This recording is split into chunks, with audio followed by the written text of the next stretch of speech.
All right, welcome everybody to Wall Street Reporters Investors Discovery Day live stream. We are back with AIML. We got Tim here. Tim, welcome back. It's been a long time. It's great to be back, Jack. Good to see you. Tim, you get some interesting progress you're making. You get some, fantastic news. I mean, you're addressing big market opportunities. I kind of want to, before we get into the consumer side and the other thing we were talking about before we started, which we're going to save for last. I think it's just people will be very interested to know what you have cooking there. But before we get into that, just give us a snapshot for anybody that's new. What does AIML do with HealthGauge? The markets you're addressing. Why should investors be excited about this stock right now? Sure.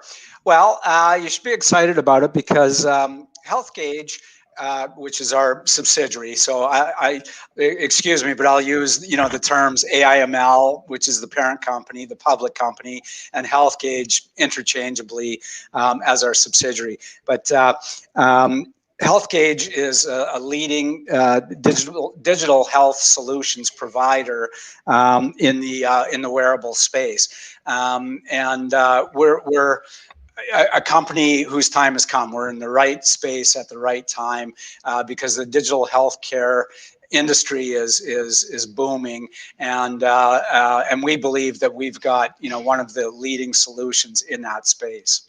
Okay. Now you had your CEO Randy. He gave us kind of both you guys gave a demo as last month, which is right. A video online. You went through the presentation. Just if you can just kind of recap exactly what are you doing? Look at the health tech space. Everybody, it's a hot area right now. You got the health tech space. You got the wearable space. You're at that intersection of both of those. Exactly what is it that you do? Explain the economics of your model. What makes it unique? You get that recurring, that subscription model, that SaaS model. Exactly right. Our primary focus is a B2B business model with the SaaS platform, as you've just mentioned, which is a software as a subscription model, and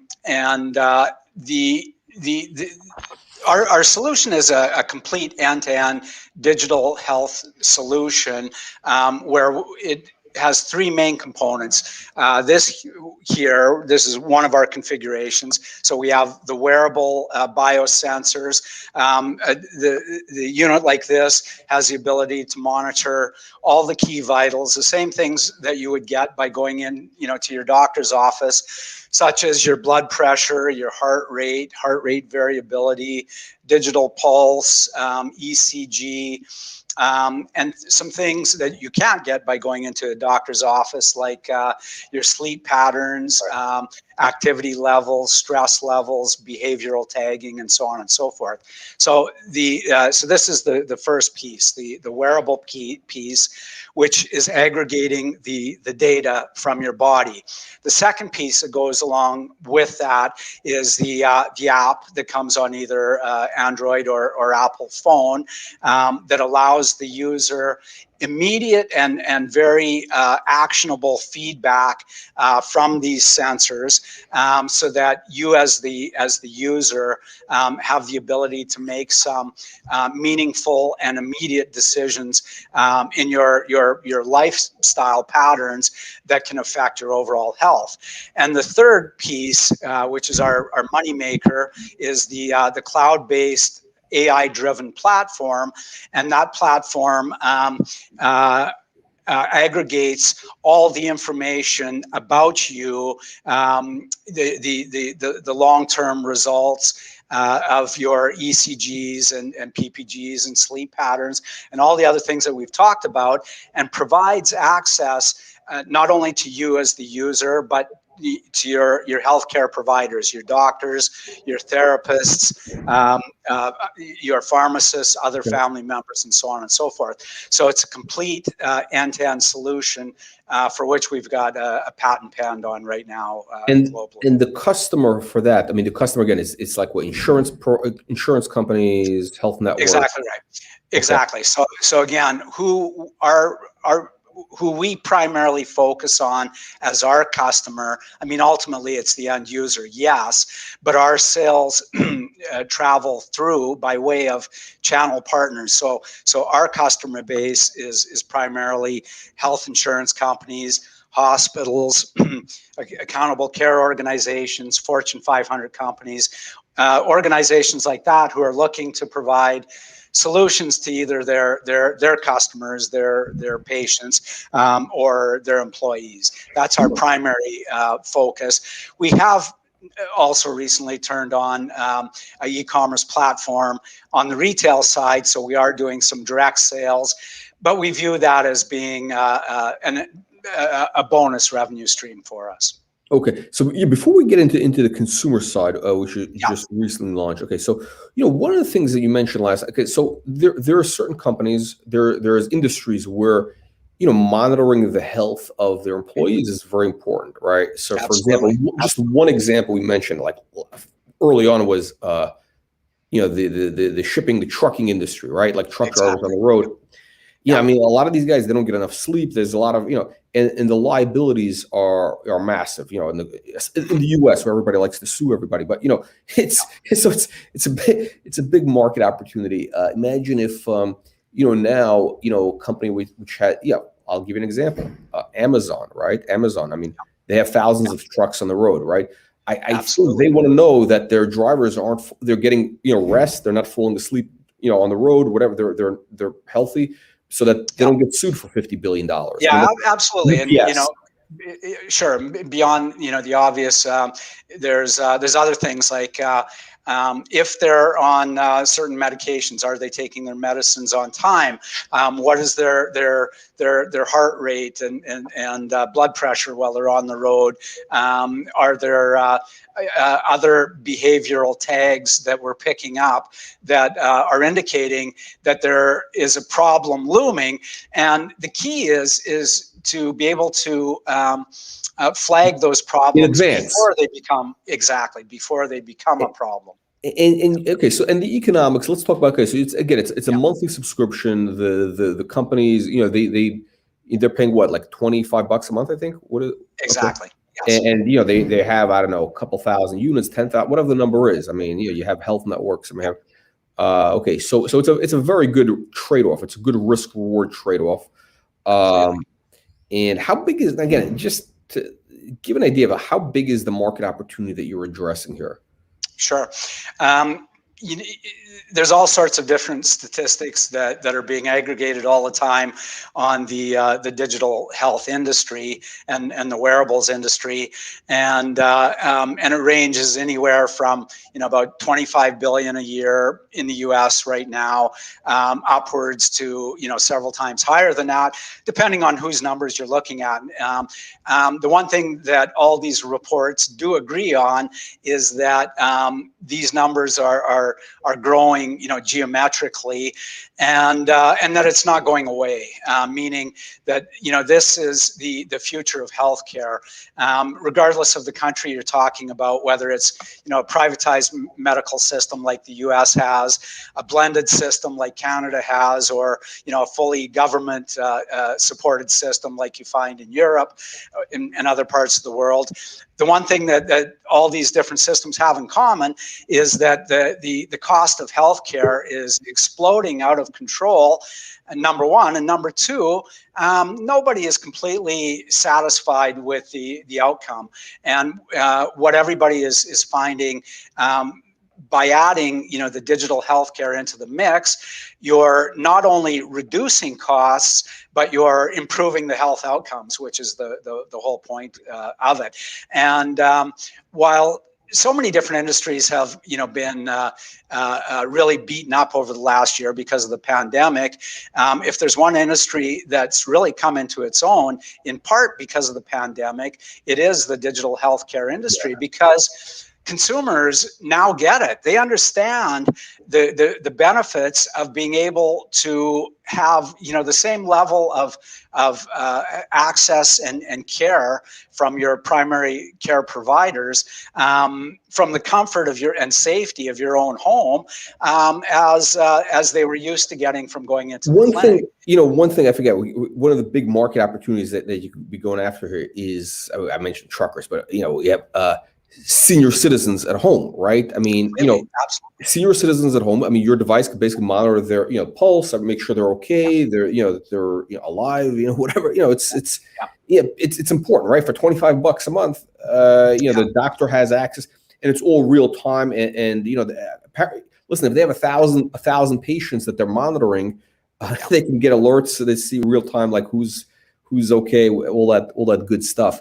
Not only can it, you're absolutely right, Jack. Sorry for cutting you off, but I just wanted to add to that a lot of us, myself included, we have elderly family members who are at a distance from us, and so it's the peace of mind of us knowing that I can, anytime I want, log in and have access to everything that's going on with their health situation as readily as their doctor does, and so it's that level of safety and peace of mind for the patient, their medical staff, but also their family members who are at a distance from them. It's interesting. It's actually, the industry that you're in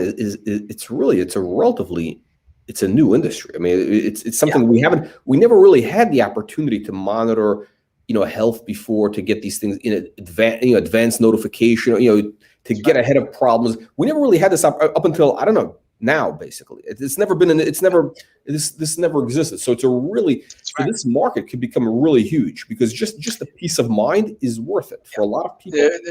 Beyond a doubt. I think about the difference between, going into your doctor, like most of us who, knock on wood, are healthy.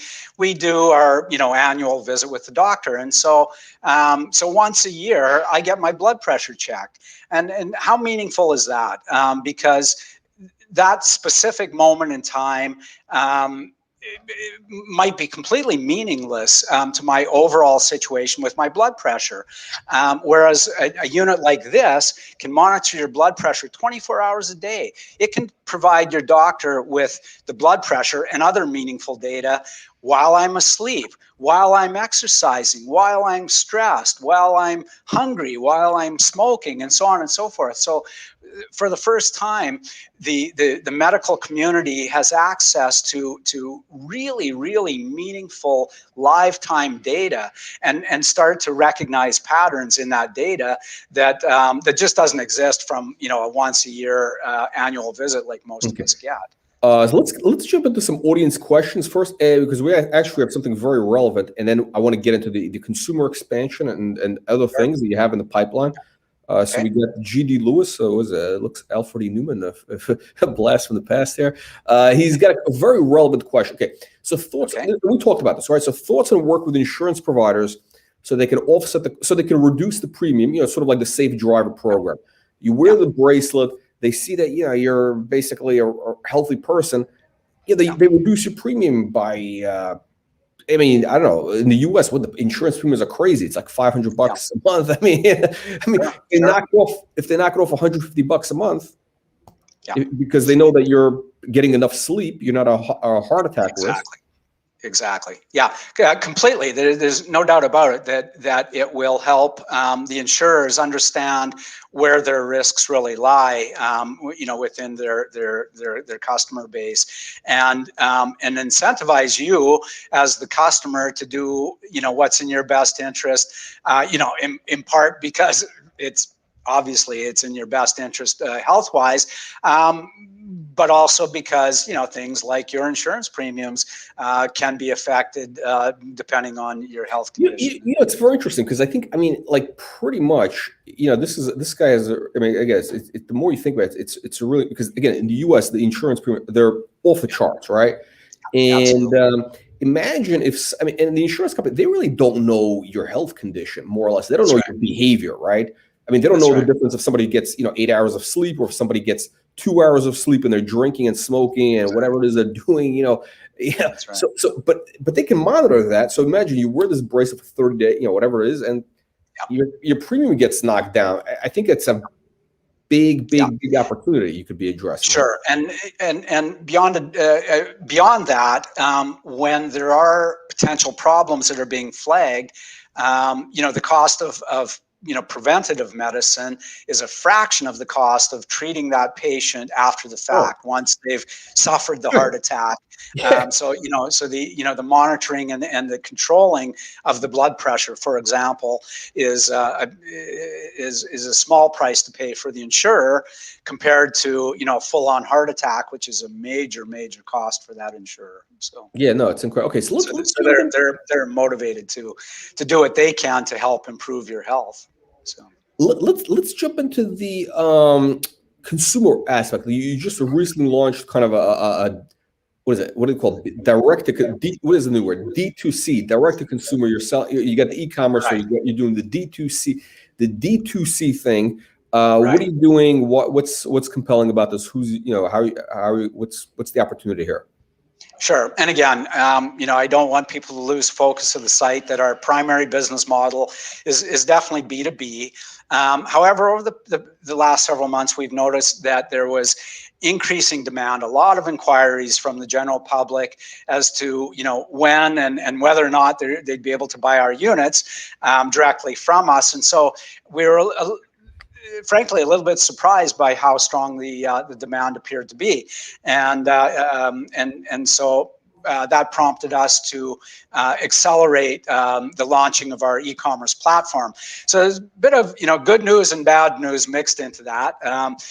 First of all, the good news is that we've gone live with our platform, and it's a significant milestone for us because we've achieved commercialization. So for the first time in this company's history, we're no longer just a pure R&D company where money's going out the door. We have the money coming in now to get some revenue coming back, which is always great. So that's the good news. And I guess the other good news from our perspective, anyway, from our side of the table, is that initial demand was stronger than we anticipated, and we've actually sold out of our first batch of product. And so the bad news is that people who are looking to buy a unit from us have to be a little bit patient. They are on back order.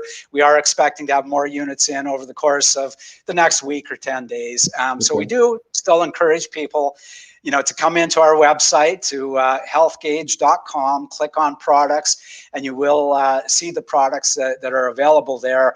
But as I said, you got to be a little bit patient because it's going to take about another week to get some more product in.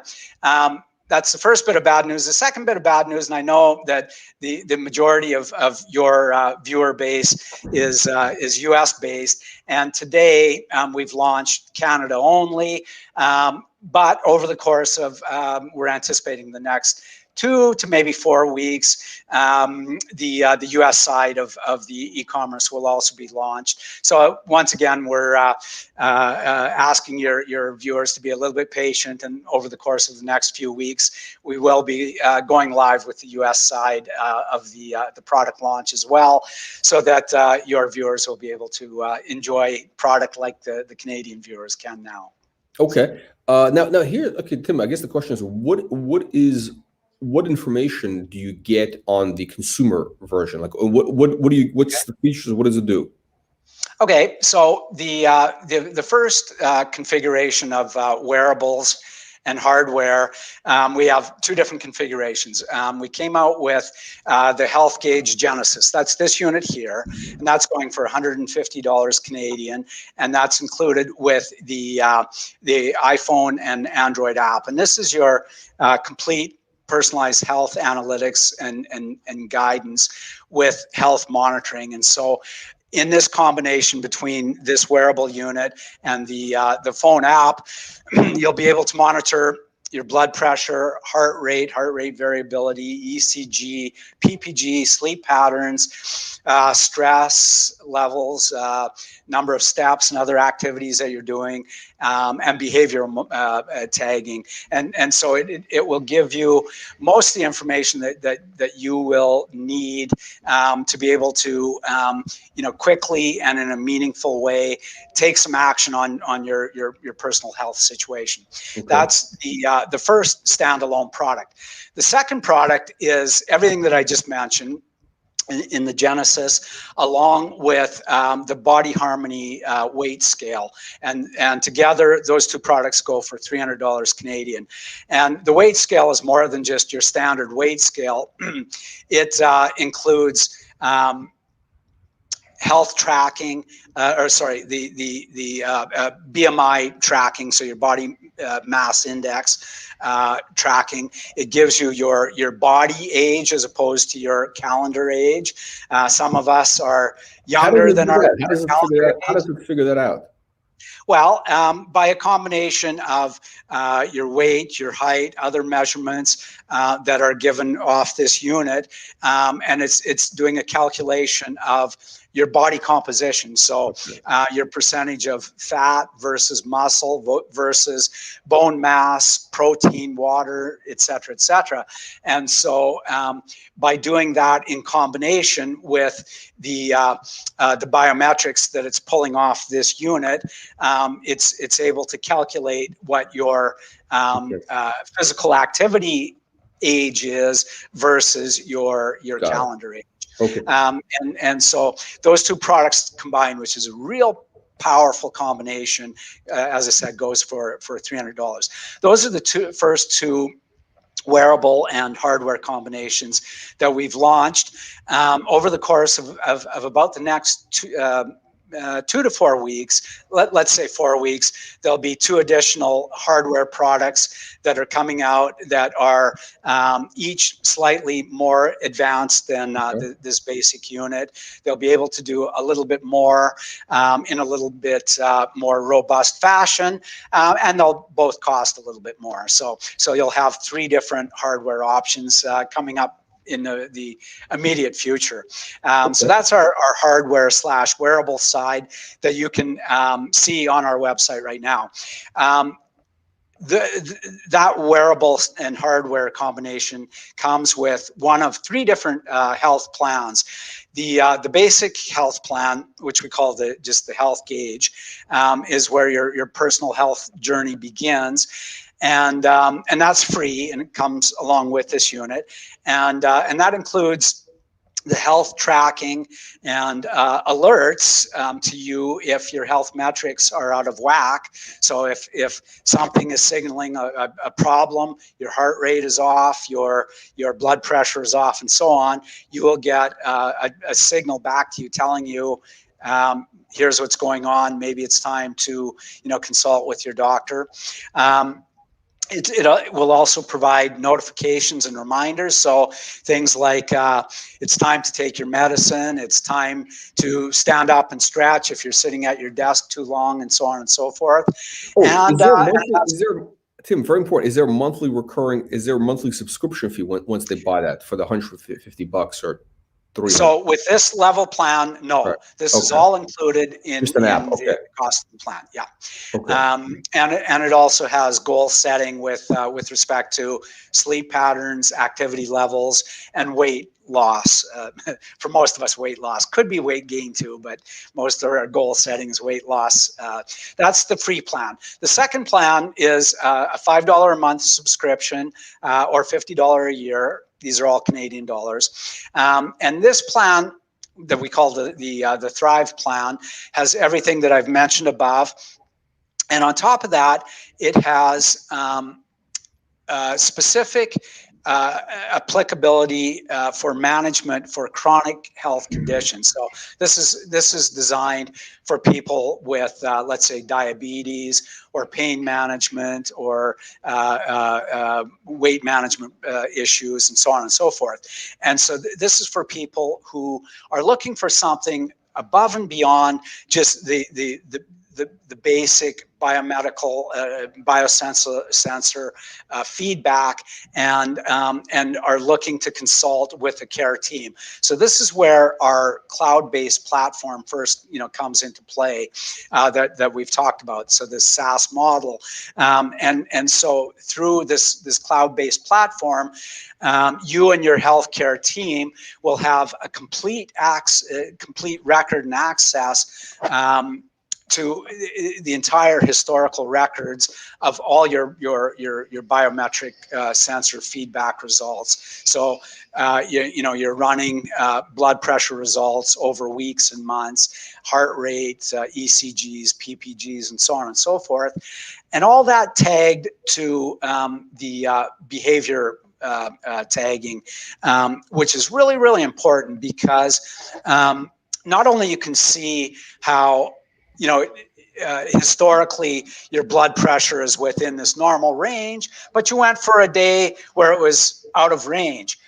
But when you look at the behavioral tagging in conjunction with that, you see that on that particular day, maybe you were smoking more than you regularly do, or you were under more stress than you normally are, or you weren't getting enough sleep, and so on and so forth. So you can start looking for behavior tags that will that maybe account for why some of your biosensor results were out of whack.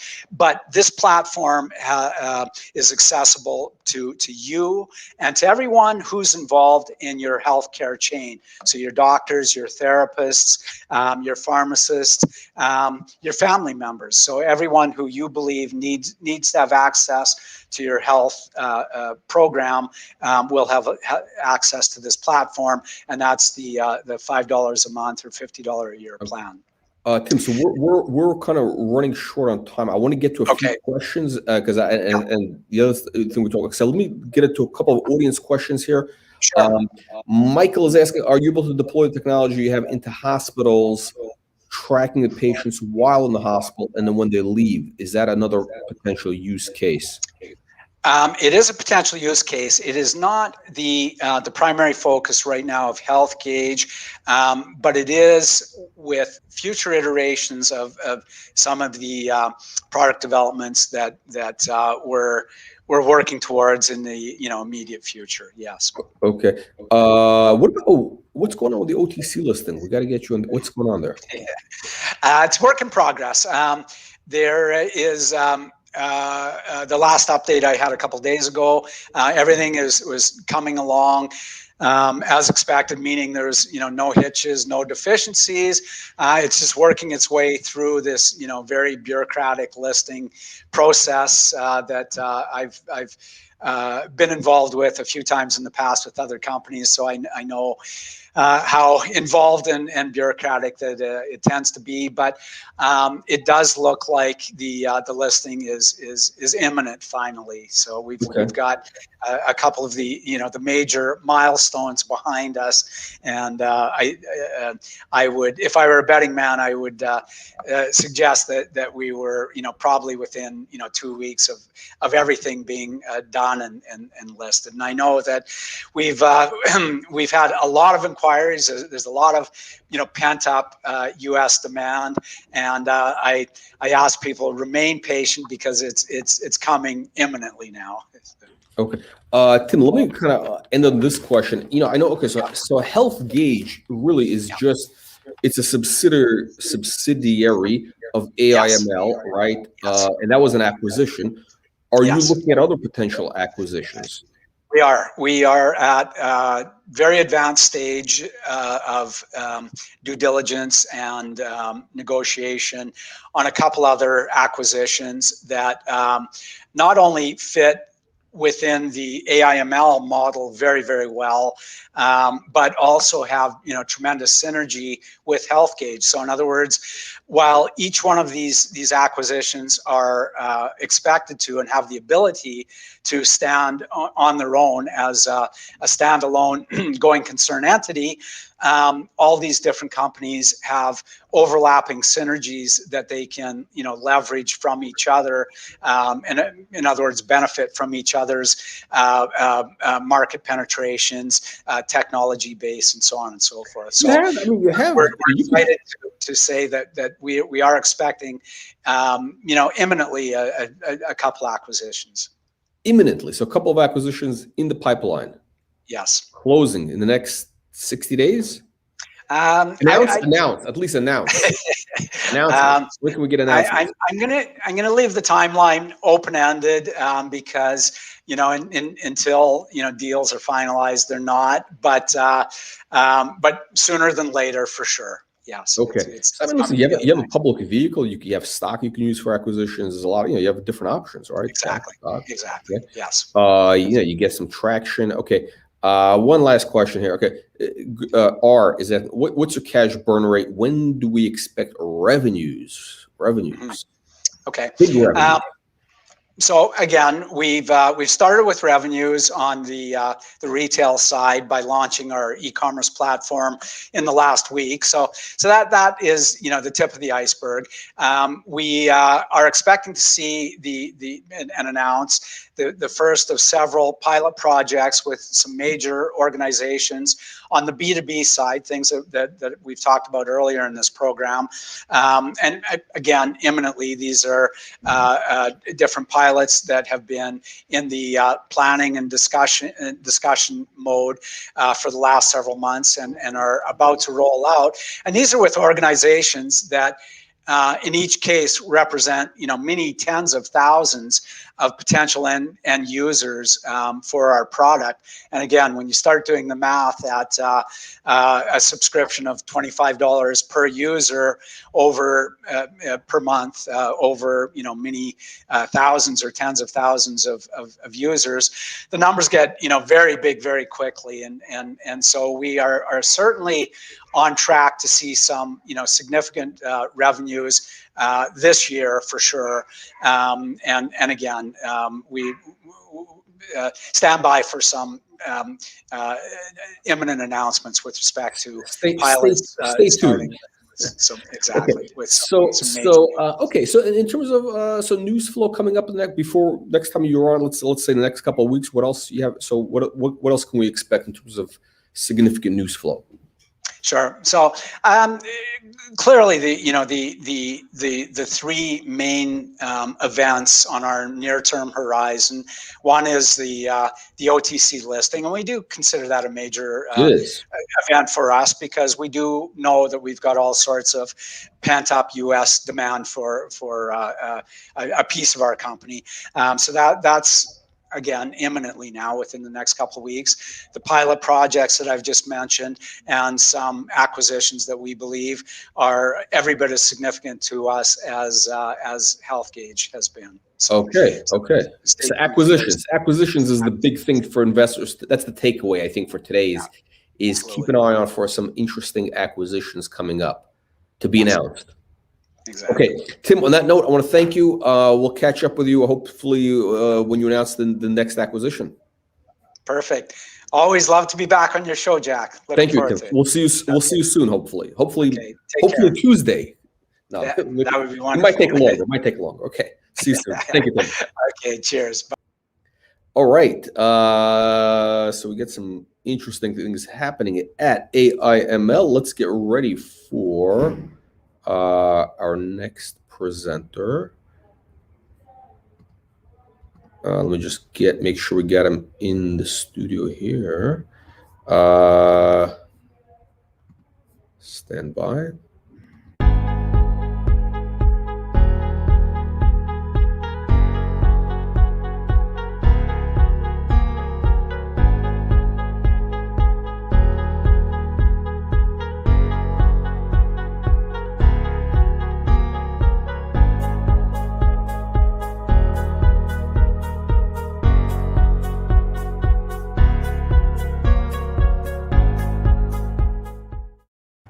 All right, Chris.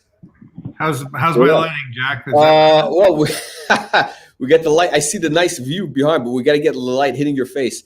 Okay, can you turn? Okay, we may have to have you turn. Yeah. Turn more in that direction, like that. Yeah, a little more in that direction. Yeah. Sorry about this. Yeah. Usually we have you on first, so we're able to set up the lighting. I know. Okay. Just a little bit more. Where's the ring light? Where is the light? Right there. Oh, good. Okay.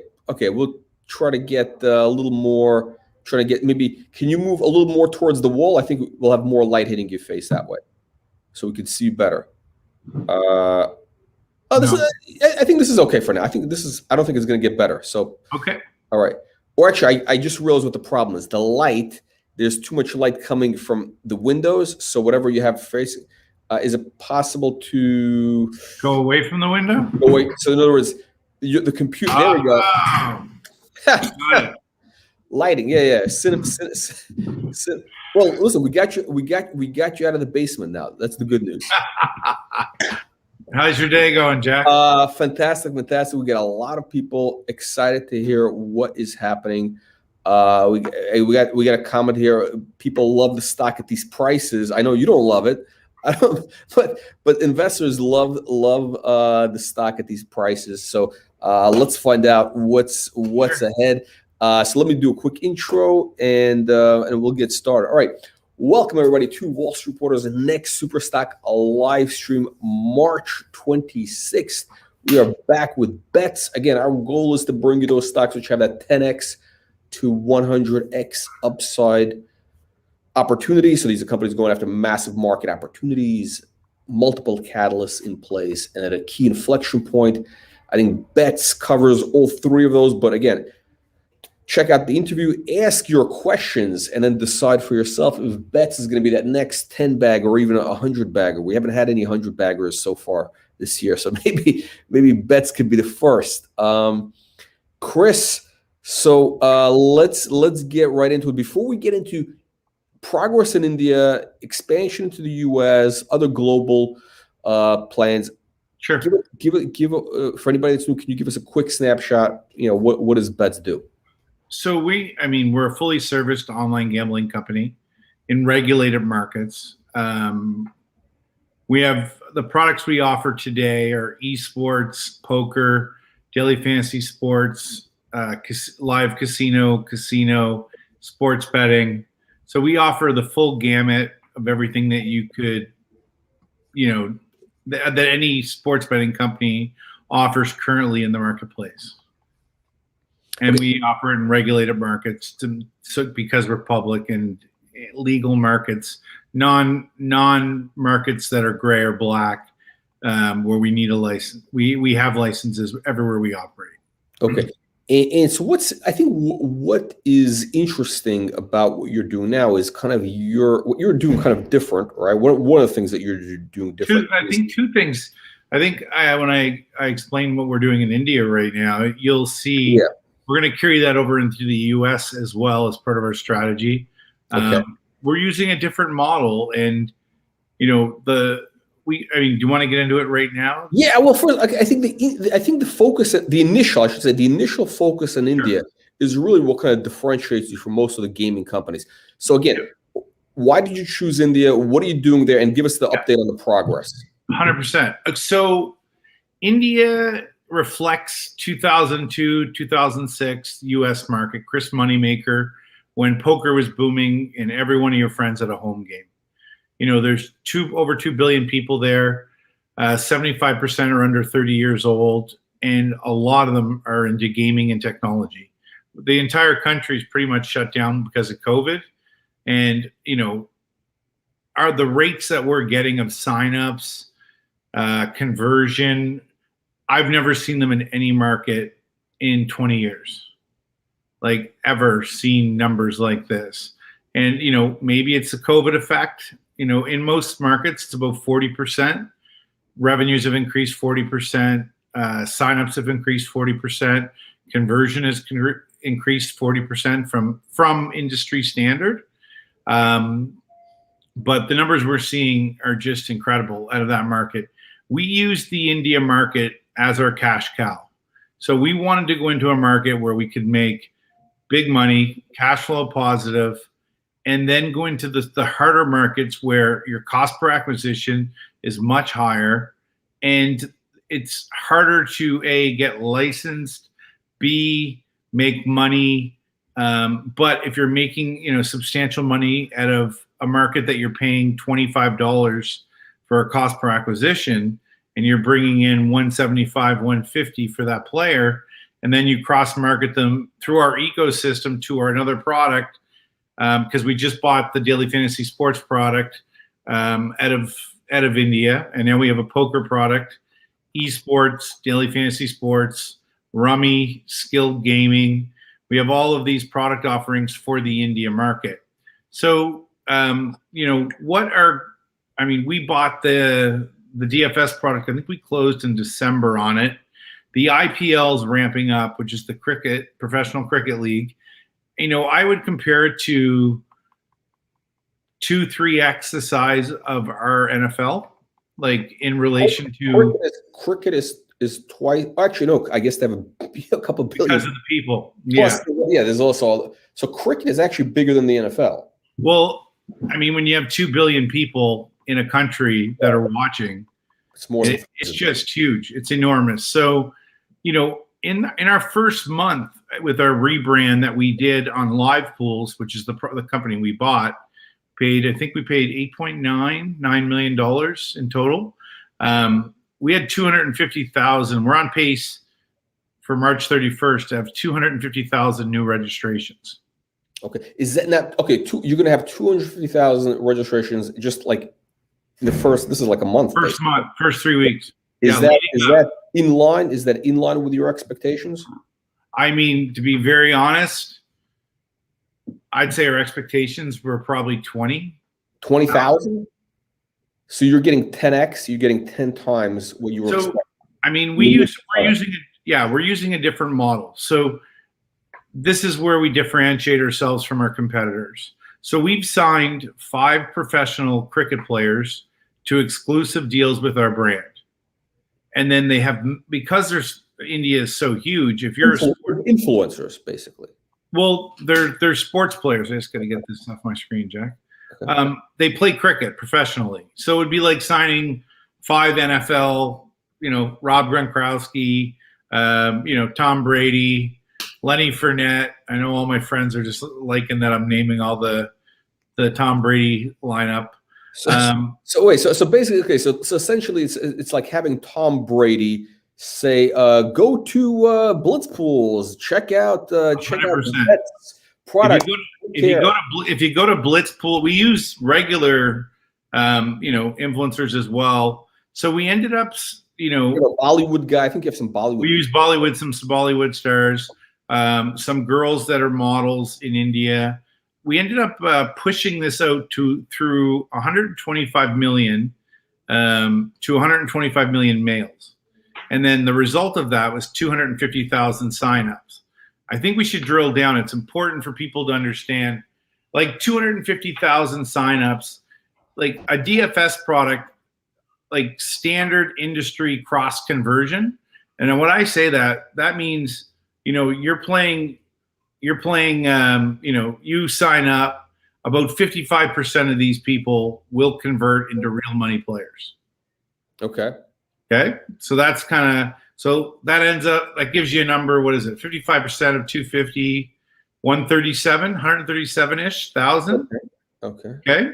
So if this was in the United States and we were DraftKings or FanDuel or William Hill, what would that be worth? What do you give me the point for? What do you give me the point? No, I'm saying what is that worth? Because this is you're getting so big thing. This is so 137. It's actually 137.5. I'm doing the math in my head. Yeah. So if you had 55% convert, and we had 137,500 of those players, when cricket launches, the IPL, convert in the first, we'll call it 3 weeks. Like if you have 3 weeks, the majority will convert into real money players. Okay. So let's look at it from the U.S. standpoint. The cheapest cost per acquisition in the U.S. you're going to get is about $400. Okay. So if DraftKings did this in the U.S., they would spend $55 million on 137,000 players. Okay, this is where I was going to get to. Okay, so basically what you got right now is worth 55 million, the U.S. equivalent to $55 million, and it's the first month. Yeah, we have a database of 1.7 million plus this 250, so we're just under 2 million registered users with our DFS product that we purchased. So are you saying potentially it's a million actual? We have 2 million. 2 million. But 2 million is users, But you're saying 55% typically convert into, Yeah, exactly. So over 1 million, we'll have over 1 million actives during the IPL, most likely. And that's worth the U.S. equivalent is a 400 million, basically, based on comps, U.S. market comps. Well, if you're paying $400 for, if you're DraftKings paying $400 for, a registered customer acquisition, customer acquisition, that's $55 million worth of marketing spend. And if you're paying $800, which isn't uncommon, the highest CPA in the US that we know of, like it's a public company, is around 1,200 USD. So they're willing to pay 1,200 USD, lose money on the players for the first few years just to do a market grab. And if you look at 800, it would be a marketing spend of 110 million. Okay. So, so I guess the takeaway right now is, so potentially, I mean, essentially what you have right now, your database is worth, well, in India, they're not betting as much. They're not worth as much as in the US. They're worth about $100 less than a US player. Okay. But we're paying under $25 in most. So you get a much better risk reward, much better spread. Yeah, it's a much better. Okay. So you're paying, if we were buying traffic and using our own conversion methods, we'd be paying $25-ish for a player. That player is worth $150 to $175. In the US, the average FanDuel player is worth $217 per year in revenue. The average DraftKings player, depending on if they gamble in the casino or sports betting, if they're in a state they do that, they're probably worth $500 or $600. This is in a state where you can do multiple you have multiple product offerings. Over in India, I mean, we're like 175 and we're paying 25. Okay, so really, I mean, one of the things, I mean, to look at is essentially the stock based on just that, based on just those metrics, it's really undervalued. I mean, it's essentially somebody's, I mean, in other words, like a DraftKings or somebody like that. I mean, they should be just picking you up right now on the cheap. I mean, even at $1 a share, it would be cheap. I mean, you want our US. I wouldn't sell. I mean, I would vote not to sell at $1. Right. Our U.S. strategy, and that we're about to, Wait, Chris, let's get into the U.S. in just a second. Sure. India. Okay, so India is a massive opportunity. You're doing this for 20 years, right? You're really, I mean, you're still a young guy, but you're basically a pioneer in the online gaming space. Yeah, I can't say yes because like my friends will destroy me on that question. No, I mean, 20 years is a long. I mean, that's like I mean, for 20, I've built 6 companies, sold them all, and then I had a 5-year non-compete in 2010, and took a break. Just did VC stuff where I was buying pieces of different things. And when the U.S. legalized, that day I made the decision to put the best team together that we could possibly put together. We have, former head of online from William Hill. We have the head managing director of PokerStars Sportsbook, Andy Lee. We have the head trader from Victor Chandler and Bet365, Ian Merriman. Like we have two former CEOs that are running that were running a $1 billion company that are running India and Latin America for us. They had that market as an $800 million profit center. So the two that we brought in to run those areas, they're former CEOs at Bodog, and they're consultants for our company. And I mean, they're doing an incredible job. I mean, we're still averaging almost 2,000 new registrations for our poker site in India, which is 60,000 players a month. I mean, when I sold my company in 2010, I had 797,000 active users across 8 networks.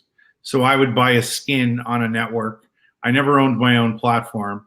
I would do white label deals, like franchising almost in a way where you'd have a deal with a poker provider.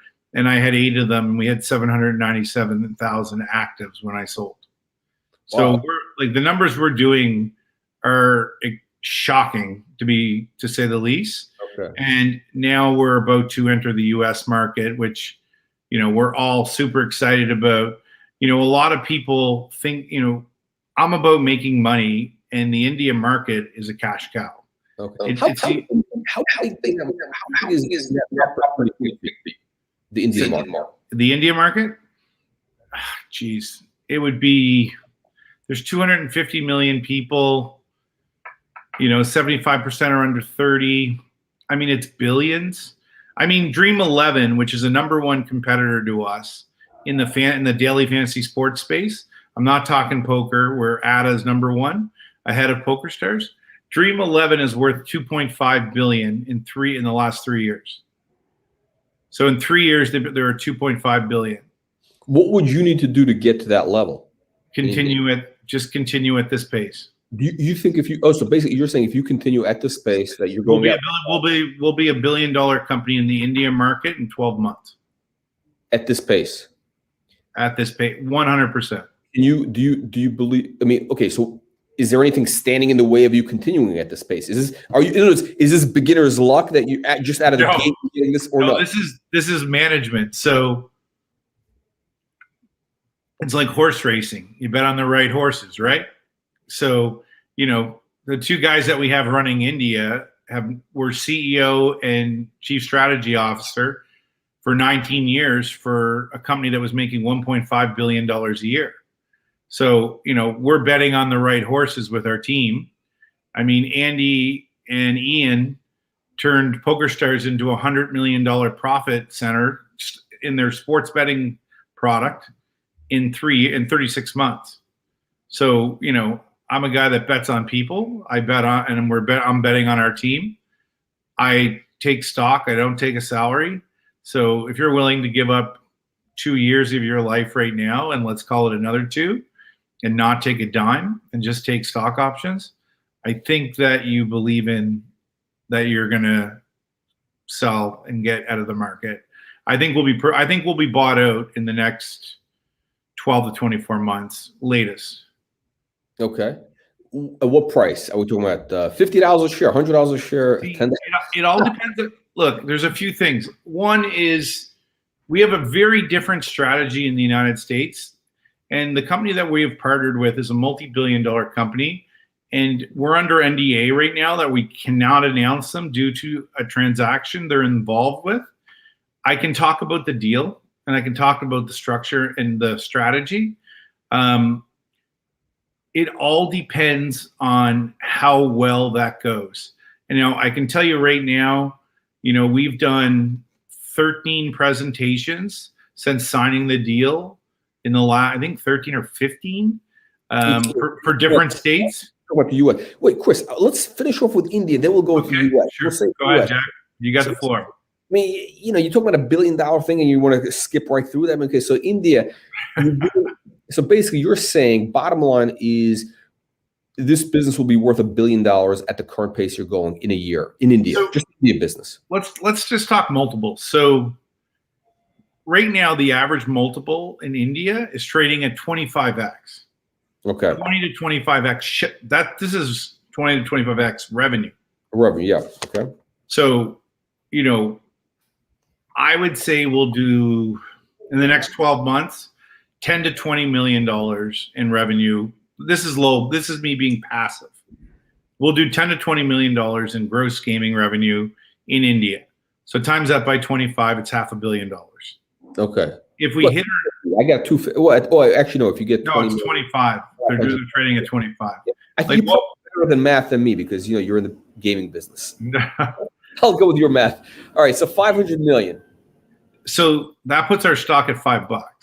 Yeah, like $4 or $5. Okay. Then we have our Canadian operation, which is casino and sportsbook.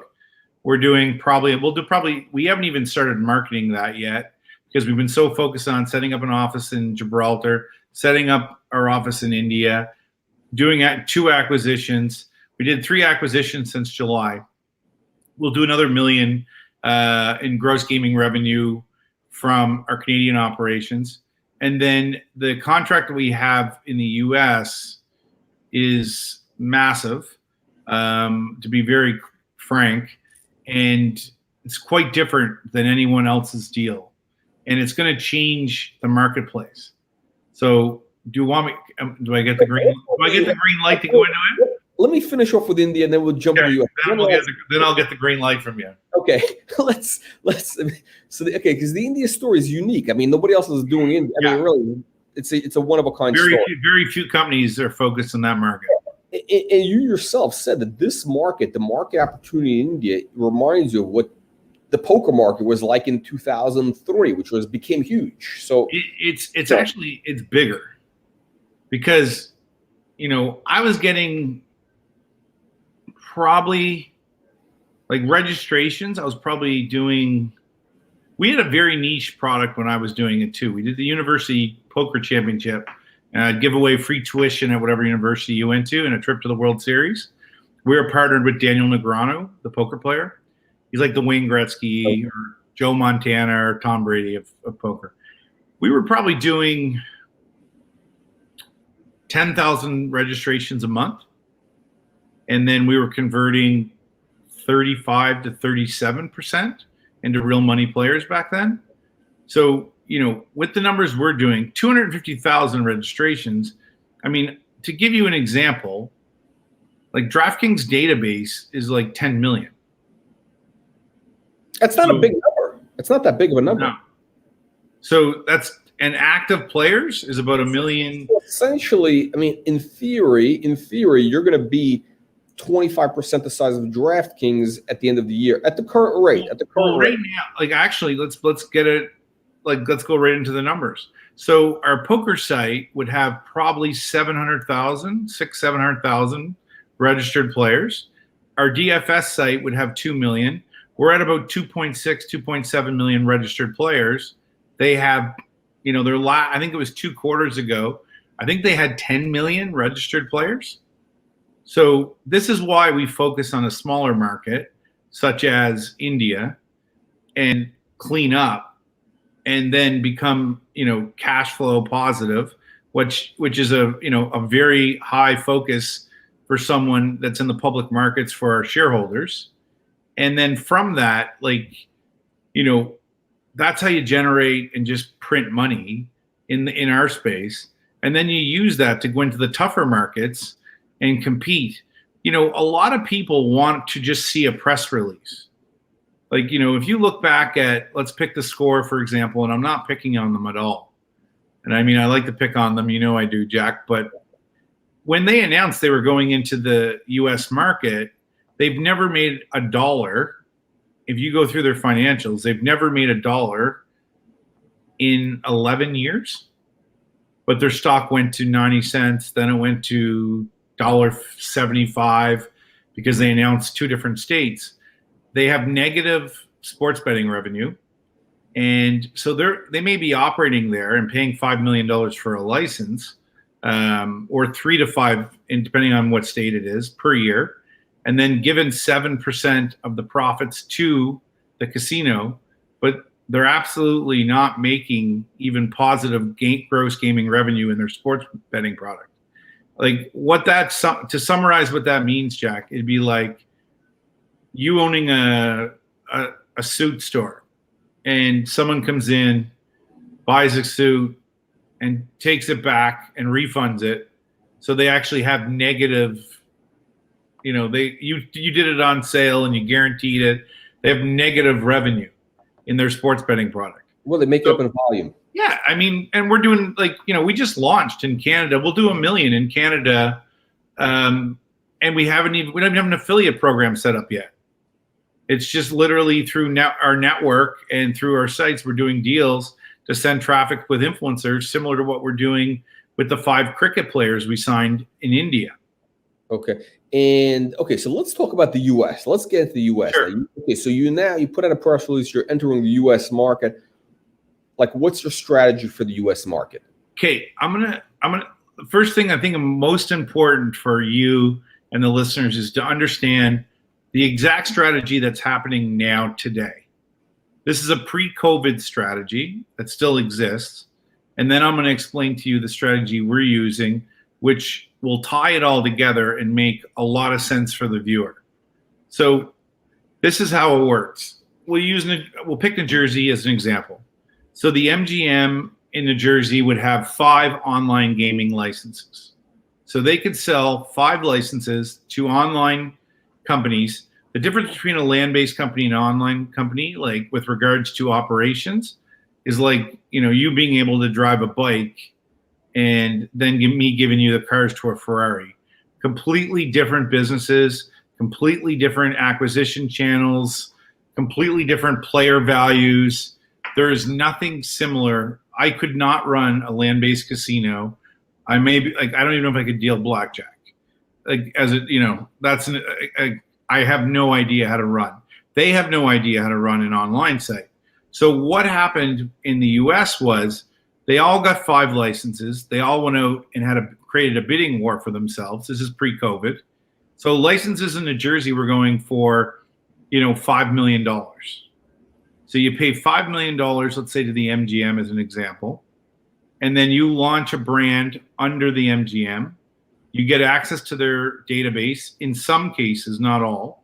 Okay. But let's just say that you're DraftKings and you've paid them, you did DraftKings or William Hill.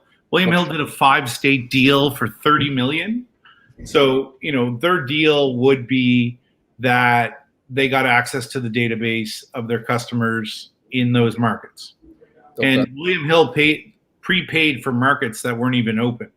So there was no law that actually said, in New York, you own the rights to, our license in New York. But you can't gamble in New York. So let's get back to the strategy. So they'd pay them $5 million for a license, and then they would take 7% of the profit out of the market. So MGM would get 7% of our profit monthly by marketing to their customers in their database, as net well profit, as net profit. Okay. Net gaming revenue. So NGR is net profit in our world. So what they would do is they would get 7% and $5 million balloon payment up front. So, when COVID hit, all of a sudden, they're banking on that all of their customers are going to continue to come through the door. Picture the tax, like a tax bill on, a huge casino in New Jersey. Like, I can't even imagine that number, like how much money they'd be paying for taxes to, have a building there. So it's, probably $1 billion a year to run and upkeep a huge land-based casino. So all of a sudden they have no one coming through the door, and they're only getting 7% from a company that partnered with them and a $5 million balloon payment. So let's look at COVID. It's been a year. So these players have switched over now to a new online brand. Let's just use DraftKings as an example. So now they've been playing on DraftKings. They've learned how to play on DraftKings. They've been playing there for a year. And all of a sudden, these players are not looking at themselves as an MGM player anymore. They've lost them because they're not going into the casino to gamble. They're now a DraftKings player. So all the money, all the perks, all the reward programs, everything they did is of no use, because what happened is they've moved them to the online platform where they're only getting 7%. And in normal cases, they're making 100% of the revenue. And DraftKings now own their players. So the structure we've used is we put together a team of 35 per casino. We're entering the market. So a specialty team, like let's call it like a team of McKinsey consultants. Okay. And it's guys that have over 10 years, some of them 20, in the gambling business. We're partnering with casinos. We're not paying for licenses. We're not paying for employees. The casino, we're covering the employees. We're using their brand and their database. Okay. And we do a revenue share for that with those companies. So our cost of entry to the US is $0. Okay.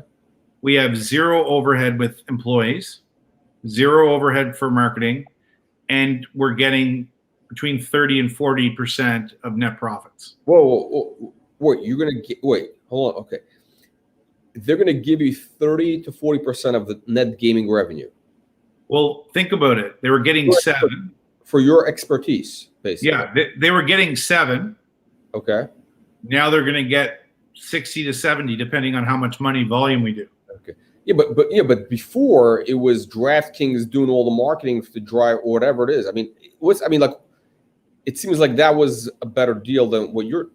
No, you're only getting $5 million to these casinos is a drop in the bucket. Okay. And 7, like where they make their real money is off the gambling, off the food, off the the nightclubs. They don't have those players coming through the door now. Mm-hmm. So if you tell them they're going to get 7% for the next 3 years, then I'd be worried about bankruptcy for land-based casinos. Okay. So essentially, So what exactly are you doing? What are you doing for them? In other words, you're basically giving them your. We've created an arm inside of our company. Okay. That will literally go in and run a B2C operation for a casino in the United States. In-house, basically, it'll be like their in-house. Okay, so it's like so we become McKinsey. Bain Consulting, McKinsey, any of those.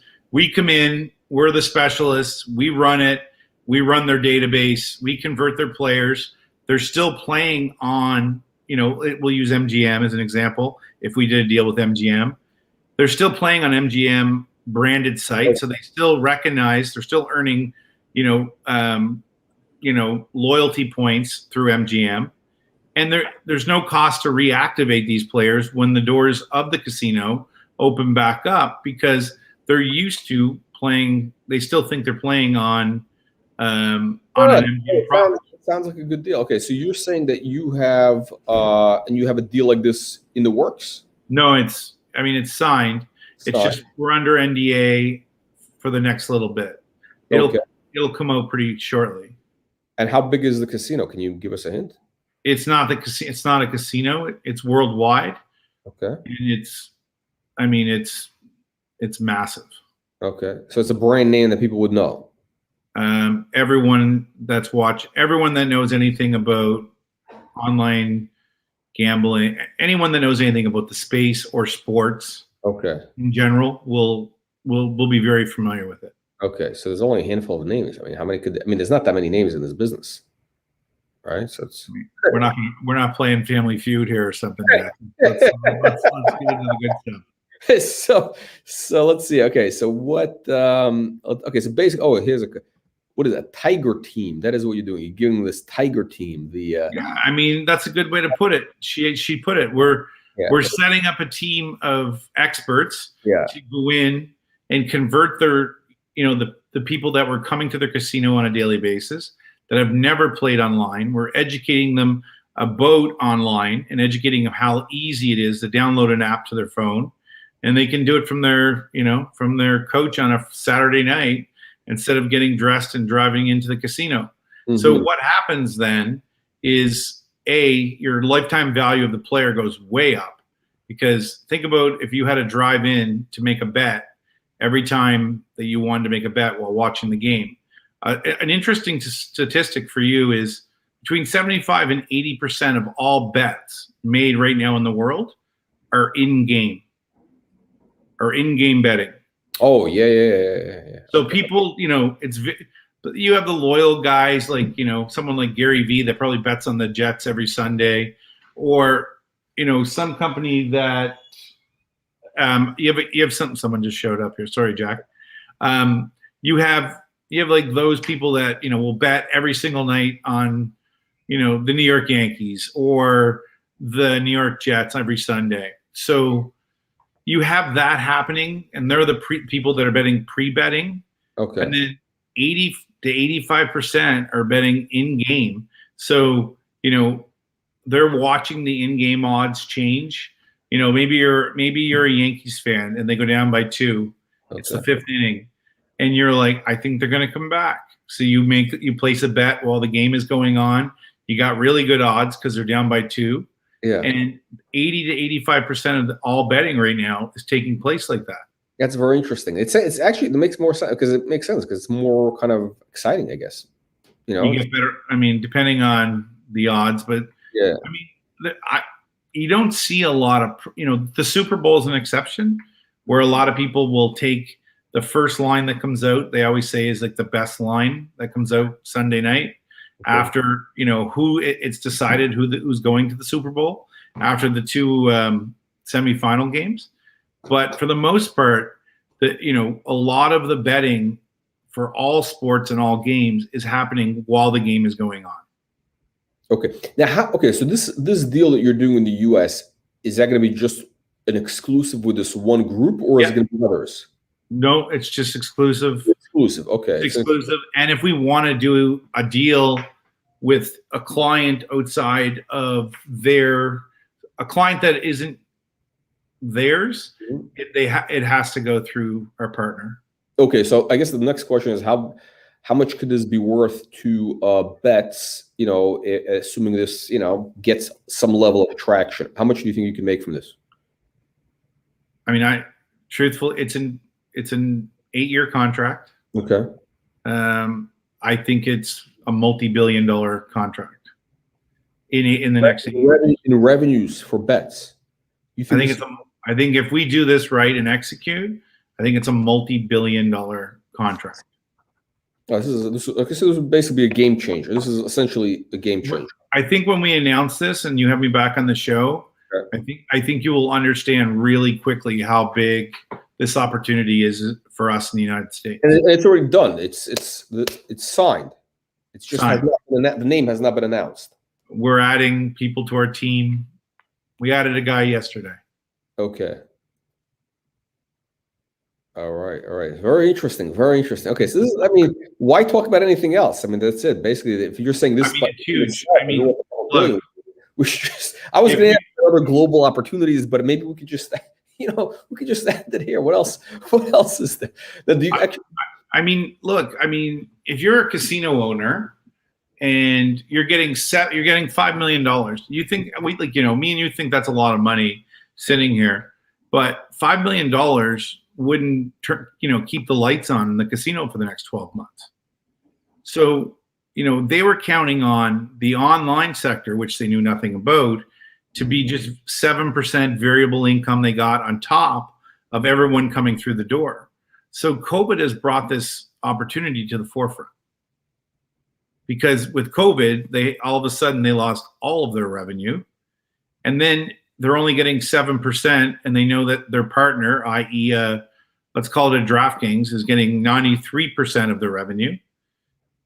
How would you feel about, customers that you spend tens of thousands of dollars entertaining for the last 10 to 20 years, switching brands because of COVID, and they got used to playing on an app that makes your life much, much easier to place a bet for entertainment? Hey, let's jump into some audience questions. Sure, Getting back to this came in earlier. Yep. How confident are you that the conversion to paying players follows the same percentage? Are you going to get the same conversion rates? Yeah, our team has been operating in India for about 7-8 years now. So these are India standards. I'm using mean, the average. I'm not guessing. This is pretty much, we've seen, the two guys that are running our India operation were doing, between Latin America and India, they were doing $800 million in profit in their last company. They were the CEO and chief strategy officer. So, we're using real data as conversion numbers. So we're very confident. Okay. I think this guy's asking, I think Michael's asking for a stock prediction. I think, when will stock be $4 to $5? I think, okay. So in terms Tell Michael to stop drinking and go buy the stock. He's drinking champagne. We make profits with all the other, with 50-bagger stocks. Well, your next one. Look, I think when we announce the U.S., our first client in the U.S., we're doing it worldwide with this company. It's not just U.S. So we're dealing with a client out of Switzerland right now that own quite a few casinos. So and they want an online strategy because of the current situation with COVID. So I think that once people realize the differentiator this is in the marketplace and how much the casinos need it because they don't have a staff that could take them online, and how important it is for those casinos to have a strategy, have a team, and to retain their customers, I think you're going to see a complete switch in the marketplace where the casinos are going to say, we're not just taking 7%. And DraftKings are, and the other competitors, William Hill, they're not prepared to spend millions of dollars on marketing when, they're not getting the majority of the profit. So, they're caught between a rock and a hard place. So what you're going to end up seeing is how many of those people that went to the casino on a weekly basis, we'll call it, Jack, are going to go back through those doors? Are you comfortable going into a casino right now? I'm just not into wearing a mask. I'm not into the mask thing. But would you go and you feel comfortable on a weekly basis to gamble? I mean, why not? I mean, I'm not worried. I mean, but I mean, like, it's a question of, all the others. I think it's more of a convenience thing. I think people, why would they want to bet, in a casino when they can do it from home? I mean, this is the reason why online is so much bigger than land-based, right? It's like, somebody's sitting on their couch. They're not, there's inertia. They don't want to get up. You don't want to do any, people. Casinos actually make an effort. I mean, the people who actually go to a land-based casino, somebody has to make an effort. You got to get up, get in your, you have to really make an effort. You have to stand. Yeah. Playing, tables. Show your ID, stand in line, make the bet, get the. The crowd, not everybody wants to deal with that. I mean, forget about the COVID thing. It's just not everybody wants to deal with that. It's kind of like the online is a much more, I think, compelling thing for betting. Not even just betting, for everything. You know what I mean? Like, look at Amazon. Like, I'm not comparing, but I'm comparing the space. I'm not comparing our company. Example, I'll give you a real example. It's sort of like, I don't know, this is, back in the day, they used to have, before they had like online trading, they had like, boardrooms, you'd go into a brokerage and they had like the ticker going across the board. Yeah. You go there to give it's sort of like a betting parlay. It is. They do it in horse. They still do it in horse racing. You go to give the guy your trade order. And I mean, I don't think that exists anymore, but people would much rather sit at home in their underwear and day trade than go to an office somewhere with a bunch of other people and, whatever, Thanks for the visual of you in your underwear day trading. Right. Yeah, I mean, look, it's about convenience. This is what technology has done for us. My wife hasn't stepped in a grocery store in a year. It's the same idea, right? It's the same idea. What I mean? Like, we pre-order our groceries and we pull up and they deliver them. And how much are the grocery stores losing with the variable cost of her walking down an aisle and seeing something that she likes? Right. So it's a bit the same kind of idea. It's essentially like a lot of people, sure, you missed that experience, whatever, but some people they don't want to leave the house. Whatever. Why? On a Saturday night, we're seeing it. A lot of people, are using online gambling as entertainment on Saturday nights. They're placing their bets. They're playing blackjack. They're playing slots. We see it every week. Let's talk about other markets besides the U.S. now. You're entering other markets. What other markets are you besides India? What other markets are you getting into?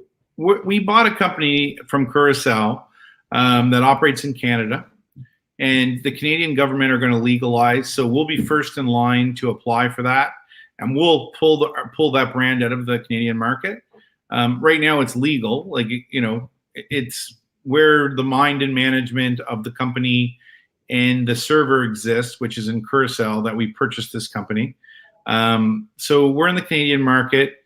We're doing, minimal marketing because we're so focused. I mean, keep in mind, Jack, we launched July 2nd. July 3rd, we went public. So, at the end of the day, we're less than a year old. If I backed out all of our marketing expense in these other countries, like India right now, India, Canada, we'd probably be cash flow positive in the first 6 months of operation. and that's based on the margins that occur in an online business. Like a poker product would have could have high as a 55% profit margin on a poker product from online, because A, you have no dealers, B, you have everyone sitting around. You're getting, in a casino, you're getting 24 to 26 hands an hour dealt to you. In an online poker site, you're getting 50 to 60 hands dealt. So all we care about is churn, right? Is the rake. The rake, everything's being raked. So if you're getting, 3x for one table in rake from an online table versus sitting in a casino, and we pay no overhead to, there's no brick and mortar, there's no dealer, there's no, casino or poker table. Think about your profit margin. Yeah, no, it's we got okay. So we have a sense. This will be the 100-bagger stock. This guy's got 40,000 shares. Chris, here we go. Is possibly loading for 100 bagger would mean that we go to $33. That's what 50 from when we $35. It's called $35. So can you be a $35 stock? I mean, look. Amaya did it, which is Poker Stars, and they did 13 acquisitions in the first 18 months. And we've done 4 in the first 8 months. So we have, 12 months, we'll call it, to do another dozen. I don't know if we can get a dozen in, but I can shoot for that. You can follow that model. So you could do that basically. I'm trying. Okay. So that, okay. Oh, this is very interesting. So basically that is your that's the template. If you ask me my goals and what for the company is, I have aspirations to be the next Amaya on the Canadian stock market. And by doing that, we have to enter, we could ramp up and, raise 100 mil in debt or in equity, whatever it may be, dilute our current shareholders down. We're trying to grow organically. And that's what I did with my last company. So we ended up, when I sold it, with 116 employees, no debt. And, the only debt we had in our company was my Visa bill from the month before for whatever expenses we had when I sold. So, we're trying to be a company that is very focused on cash flow positive. If you do a Google search on DraftKings' last release, yes, their revenue went up, but their profit is way down because of their marketing spend. They're all about, this is a contest between who can spend the most money.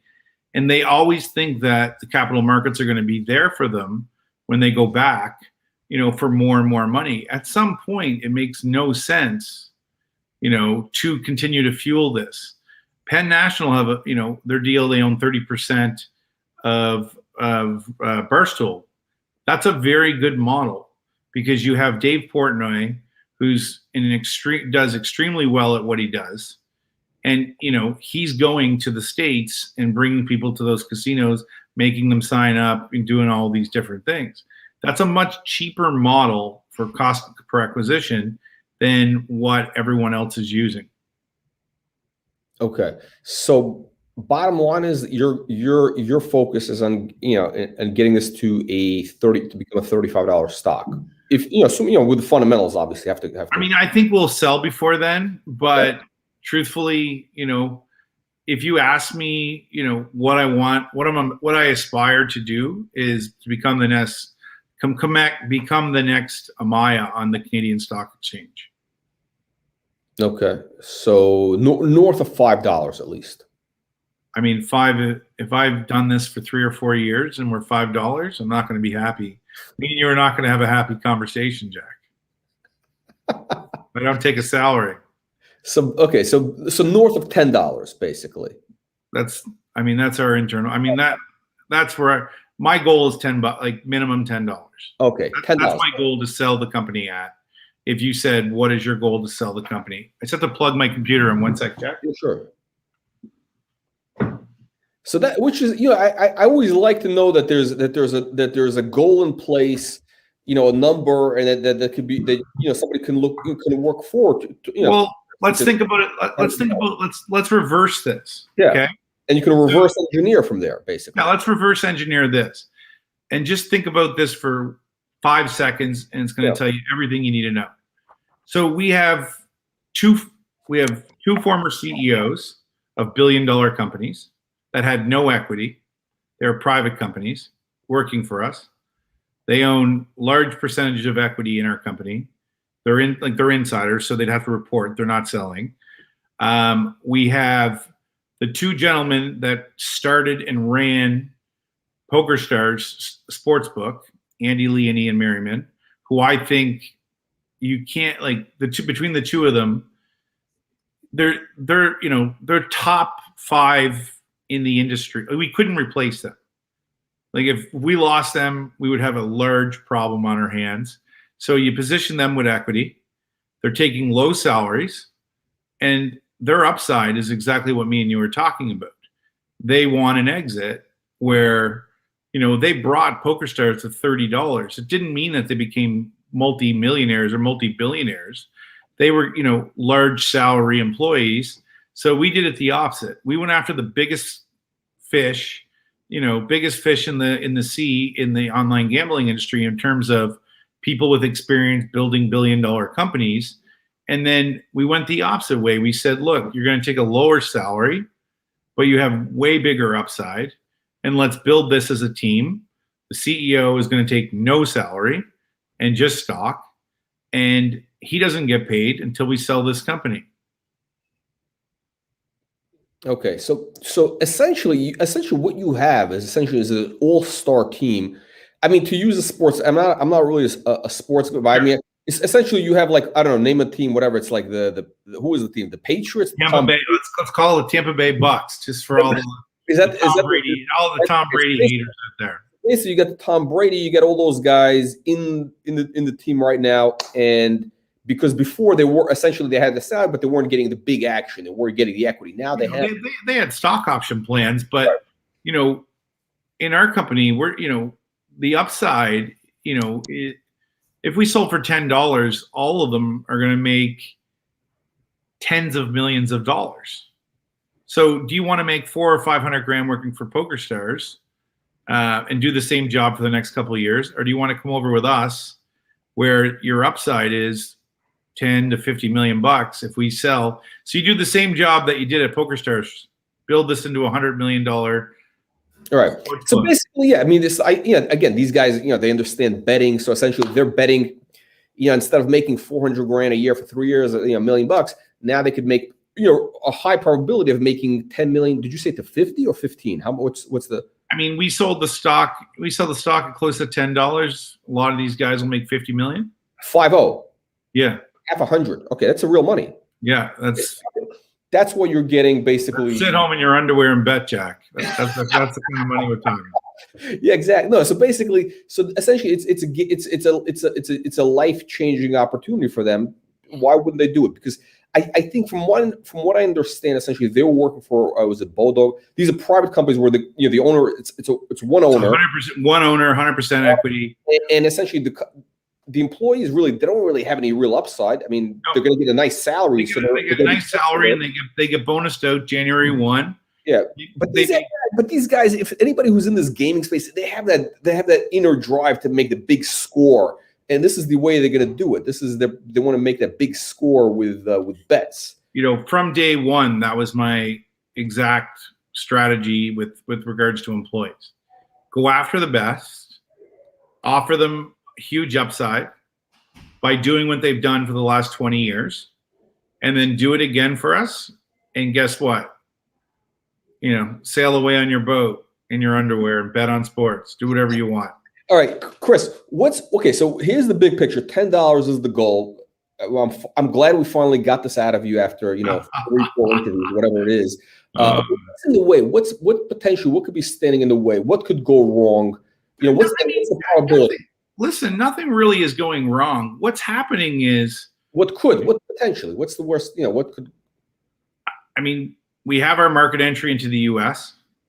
We are going to be probably in the next 6 to 12 months the number 2 gambling site in the the India market, if I was guessing, with the ecosystem we're building.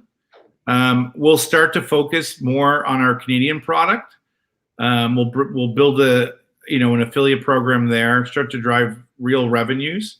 $1 million in gross revenue is, it's good. We're cash flow positive in that product. So, I'm happy to be cash flow positive in the first 7 months. I think we launched in August. And how many companies can say they're cash flow positive in the first 7 months? Not too many. We were making money in August, and we launched in August with our sports betting product and our casino.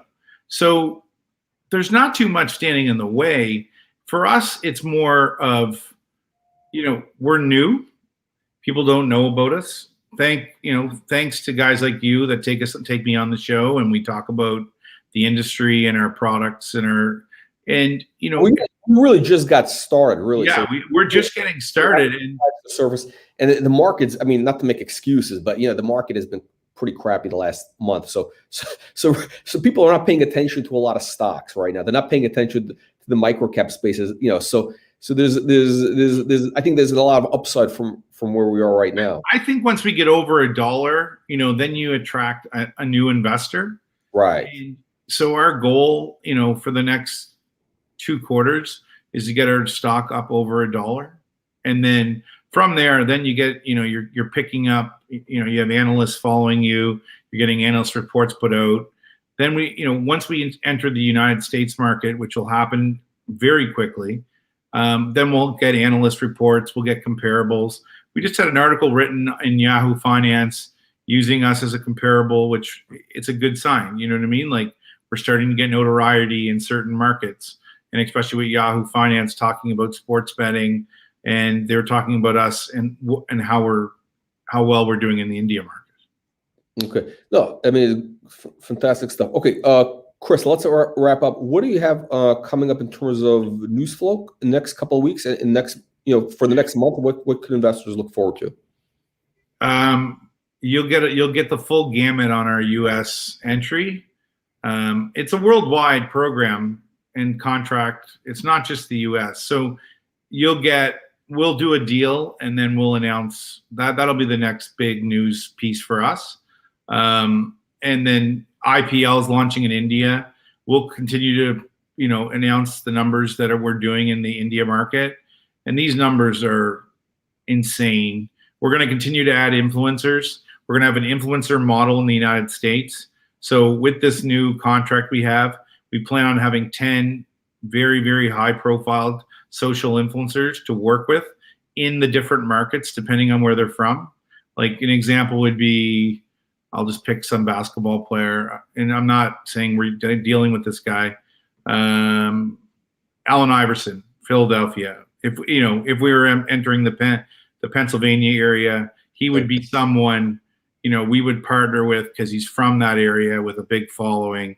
So we're going to hire anywhere from probably 7 to 10 large social influencers to help lower the cost per acquisition in the U.S. for us and push a lot of traffic towards our products that we're partnering with and running for these media companies and land-based casinos.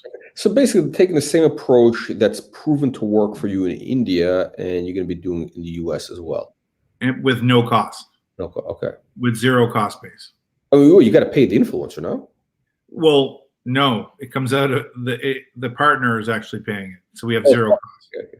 That's right. This is good. We'll get into that, Jack. We'll get into that contract as soon as I can announce it. As soon as we can announce the details. Okay, Chris. On that note, let's stop here. We'll wait.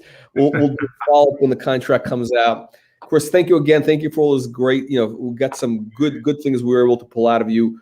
We'll see you in the next slide. Thank you, everybody, for joining us. Thanks so much, Jack. Appreciate your time always. Thank you.